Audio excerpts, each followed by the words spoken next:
आज के इस नए विश्लेषण में स्वागत है। बिना किसी देरी के सीधे मुद्दे पर आते हैं। जरा एक पल के लिए कल्पना कीजिए, एक अंधेरा कमरा है, टिमटिमाती हुई रोशनी, घड़ी की टिक टिक और 1877 के अकाल का वो विशाल सूखा परिदृश्य। ये एक ऐसा सीन है जो इंसान की हताशा और संघर्ष को बिल्कुल सामने लाकर खड़ा कर देता है।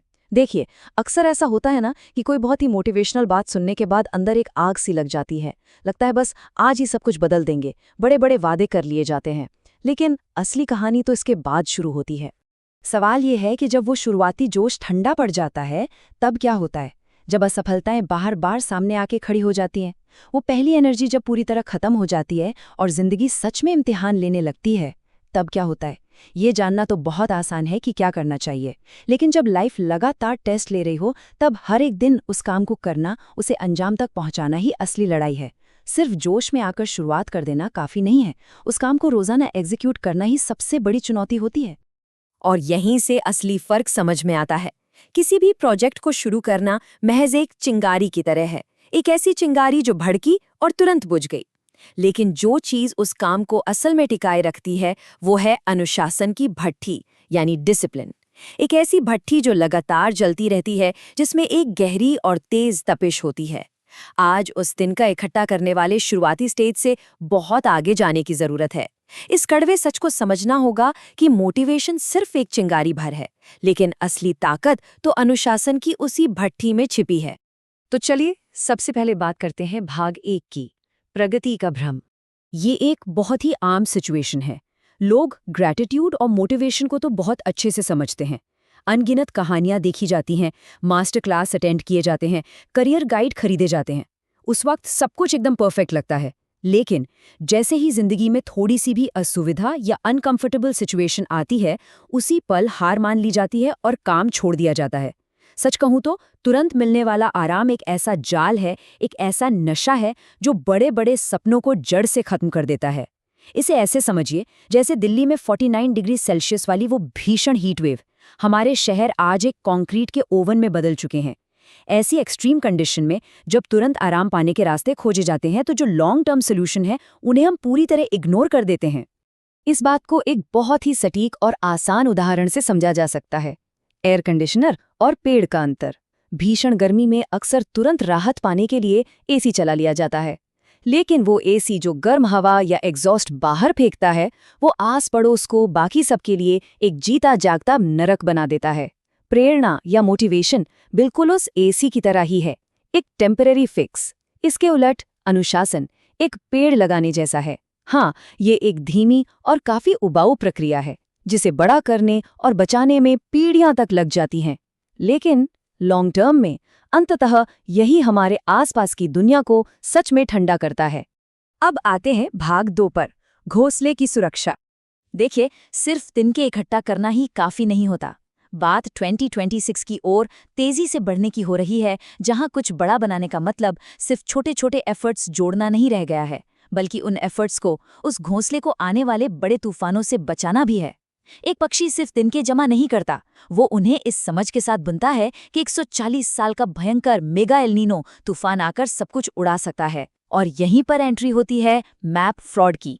ये कोई बाहर का खतरा नहीं है, बल्कि हमारे दिमाग की ही एक बायोलॉजिकल चाल है। जब छोटे छोटे प्रयास किए जाते हैं, तो जिंदगी भटकाव और सेल्फ डाउट से परखती है।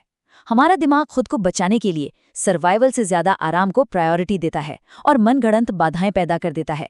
लेकिन असली विनर वही होते हैं जो मन में डाउट होने पर भी लगातार आगे बढ़ते रहते हैं। जरा इस नंबर पर गौर कीजिए, 6 करोड़ 60 लाख। ये कोई मामूली संख्या नहीं है। ये लेदर बैक समुद्री कछुए के सर्वाइवल का समय है। इस जीव ने आइस एज और एस्टेरॉइड के हमलों तक को झेला है। फिर भी ये गैलाथिया बे जैसी जगहों पर बार बार लौट कर आता है। इन्वायरमेंट चाहे कितनी बार भी बदल जाए, वे बार बार उसी जमीन पर लौटने का डिसिप्लिन रखते हैं। ये अपने काम पर वापस लौटने और किसी भी हाल में हार न मानने का सबसे बड़ा, सबसे अल्टीमेट सिंबल है। ये हमें लाता है भाग 3 की तरफ, क्रूर वास्तविकता का परीक्षण। असल में दुनिया सिर्फ आदर्शों या मोटिवेशनल कोट्स पर नहीं चलती। ये हमें बहुत ही क्रूअल रियलिटी चेक देती है। जिंदगी हमारे सामने करप्शन से भरे सिस्टम या भयानक फिजिकल एग्जॉशन जैसी सख्त परीक्षाएं फेंकती है। यही वो पल होते हैं जब इरादों की असली टेस्टिंग होती है कि क्या हम उस बायोलॉजिकल शील्ड, उस ब्रेन शील्ड के साथ तैयार हैं या नहीं।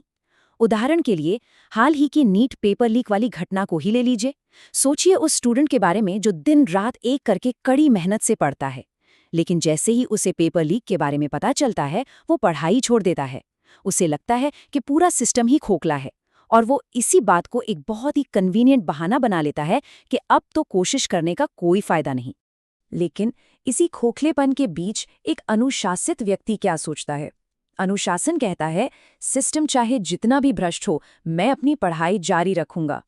ये एक ऐसा पावरफुल माइंडसेट है जो किसी टेम्पररी मोटिवेशन का मोहताज नहीं होता। ये उस सिस्टम के अनफेयर होने के बावजूद लगातार काम करने और डटे रहने की ताकत देता है।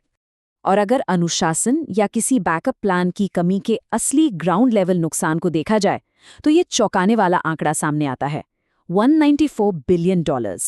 2024 में सिर्फ एक्सट्रीम हीट और थकान की वजह से हुए इस भारी फाइनेंशियल लॉस को देखिए। जब कोई प्लान बी नहीं होता या अनुशासन की कोई बायोलॉजिकल ढाल नहीं होती तो उसका इतना क्रूर और वास्तविक मूल्य चुकाना ही पड़ता है। ठीक इसी तरह जिंदगी हमें क्विट करने के, हार मान लेने के 100 कारण देती है। हमारा दिमाग हमें यकीन दिलाता है कि डर के भूत बिल्कुल असली हैं, जैसे भानगढ़ के भूतों की कहानी, जो असल में कोई भूत हैं ही नहीं बल्कि इंफ्रासाउंड और साइकोलॉजी द्वारा बनाए गए इल्यूजन और शोर हैं।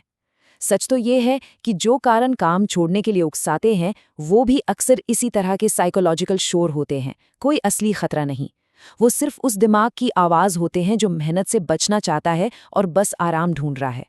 अब बढ़ते हैं भाग 4 की ओर, खामोश आंतरिक युद्ध।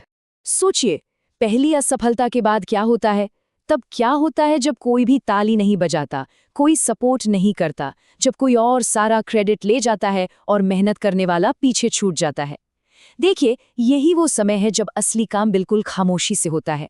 इसमें कोई चमक दमक या ग्लैमर नहीं है, बस एक शांत और लगातार चलने वाला युद्ध है जो हर दिन खुद से लड़ना पड़ता है।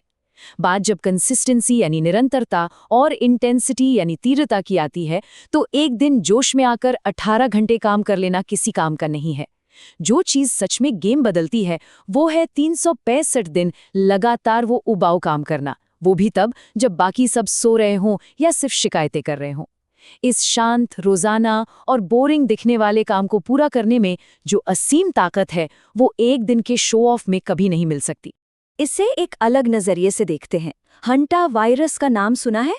ये एक साइलेंट खतरा है जिससे बचने के लिए हमें रोजाना साफ सफाई और घर को प्रोटेक्ट करने का अनुशासन चाहिए होता है। ठीक उसी तरह अपना भविष्य बनाना भी एक खामोश डेली प्रोजेक्ट है। आज की इस मॉडर्न दुनिया में जीरो क्लिक सर्वेलेंस और ना जाने कितने तरह के डिजिटल डिस्ट्रैक्शंस मौजूद हैं। हमारे दिमाग को रोजाना इन भटकाओं से सील करने की, खुद को सुरक्षित रखने की सख्त जरूरत है। और अंत में भाग 5, तूफान ही शिक्षक है। सच तो ये है कि जब मौसम शांत होता है तब कोई भी इंसान मोटिवेशन का सुपर स्प्रेडर बन सकता है, कोई भी बड़ी बड़ी बातें हाँक सकता है। लेकिन कैरेक्टर का असली टेस्ट तब होता है जब सामने से तूफान आता है।